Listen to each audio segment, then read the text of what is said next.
Ipinahayag ng Philippine National Police ang suporta nito sa pahayag ng grupo ng mga retiradong general na kumundena sa mga ulat na umano'y destabilization plots sa gitna ng issue sa flood control.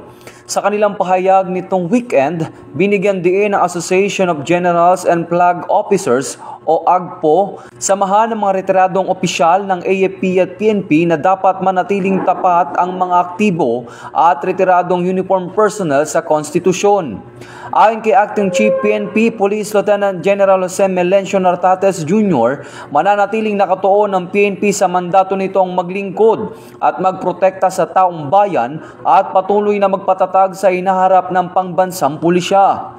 Noong November 14, ayon sa Armed Forces of the Philippines, na nire-review nito ang kumakalat na listahan online na umano'y naglalaman ng pangalan ng mga opisyal ng pamahalaan at militar na may sangkot sa destabilization plot. Itong bagong PNP para sa bagong Pilipinas, serbisyong mabilis, tapat at nararamdaman.